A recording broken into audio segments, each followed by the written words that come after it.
Friday Night Draftstars for you guys. We got two games here. We got Manly up against Cowboys. We got Melbourne up against Brisbane. It's going to be a fun night here. Two really cracking close games, I feel anyway. And the outside backs, there's a decent amount of options here. We've got really anyone in the top 10.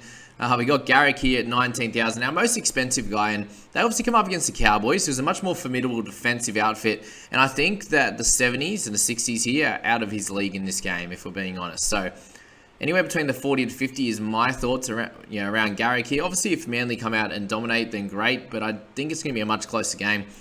Cowboys got the best second half defense in the comp, so I think, those late tries that Garrick's been getting, they've had closer starts to their games and then pulled away at the end. So I don't think that's going to happen this week. So I think you could probably spend down a little bit and spend up a little bit more in the halves and the forwards because there's some awesome opportunities there. If you're playing just that individual game, then you might be able to play it a little bit differently. But according to all these options here, I think it's probably ideal to stay away from him, even though I've selected him in the last couple of weeks.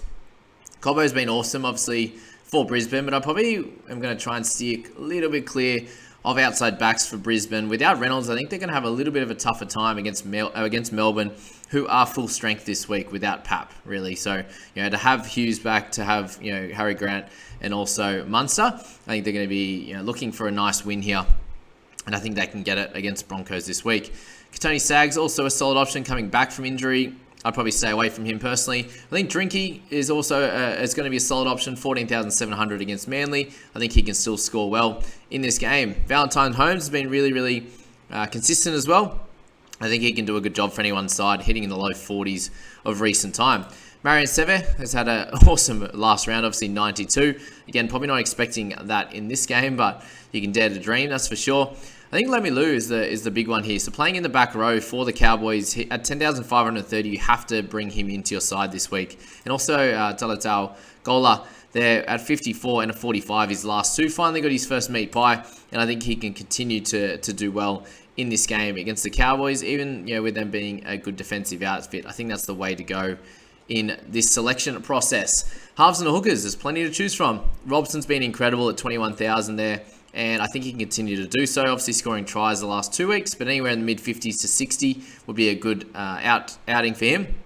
Munster at 23,000, also with DCE. Very, very consistent scorers. Munster has the bigger chance of going nuts and getting the 80s, as you've seen here. He's got 3 80s and a 75, whereas DCE has those bigger games as well, but much more consistent throughout the year. So if you think that he can really help Manly come out on top against Cowboys, then probably go for DCE. If you think Melbourne are going to smash Brisbane, then Munster could be the way to go in that one. But Robson's also a great option at 2k less if you're playing that individual matchup. Harry Grant as well at 20,000 is obviously a great choice, but the last 3 weeks have been a little bit light for him. So I'd probably steer clear of him and go for Robson, for example, or Munster in that game if you're going individually. Jerome Hughes, I'd be steering away from just for now. He's not scoring as well as we would have liked, and we'll wait for him to do well before we select him in our sides. Ezra Mam at 11,960. He's come off 3 good games in a row. Comes up against Melbourne. It's going to be a tougher task. I think they're going to be able to nullify him a little bit. So a little bit of a risk this week, considering he's gone up in price and he comes up against Melbourne. But without Reynolds, he's going to have to do a lot more as well. He's obviously partnered with Mr. Tyrone Roberts, who at this stage at 10,000 is going to kick them around the park, and I think is probably going to provide a bit of value for your side. So my thoughts are go heavy up top, and then in the flex go one of these cheaper guys. And Billy Walters, with Corey Pakes out, I think he's going to play some big minutes this week. He got the 58 last week. I'm not expecting anywhere near that, but the 39 to 41 would probably be a great score for him at that price point. So if you want to go for that, I think that would be a great idea. Move to the forwards, and it's just a plethora of options. We've got Ruben Cotter, who I think is a must-have this week. 21,450. I think we're seeing a 65 to 70 on the cards this week. Big work through the middle, and I think he's the way to go. Two guys pretty much at the same price. Ola Kawatu and also Paddy Carrigan are two guys that you should be looking to select this week as well. 20,000 there. 150, 94, and a 71 his last 2 games. If he can get over for a try, he'll be hitting those heights again. His work ethic and his skill is incredible. Such a big guy, and has that power to get over the line and score on a regular basis. So Olakwatu, definitely a good way to go. And Carrigan, we can get a pretty comfortable 55 to 60 out of him. Olakwatu is going to be a little bit more risky. So up to you how you want to play that one.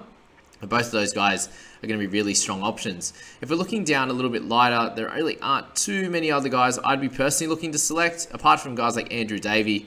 who is going to get a great opportunity to get that 35 to 40 again. Brandon Smith, again, hit and miss if you want to play with him. And Corey Jensen gets the start this week, and he obviously coming off a 37 last week, which was solid. And at 10,200, you don't need him to go too crazy for him to be worth it in your side. But that's really it, guys. I think you're probably going to spend up a little bit in the forwards just to get those, couple of top guys that are so good at the moment. And, outside backs, maybe hopefully a little bit lighter if you want to try and fit those guys in, and a little bit lighter in the flex. So that's that Friday evening 2 games. I hope you enjoy watching those and enjoy playing them. Jump in below, guys. Get that registration in for Draftstars, and I hope to see you in there playing and enjoying these videos. See you guys. Have a great day.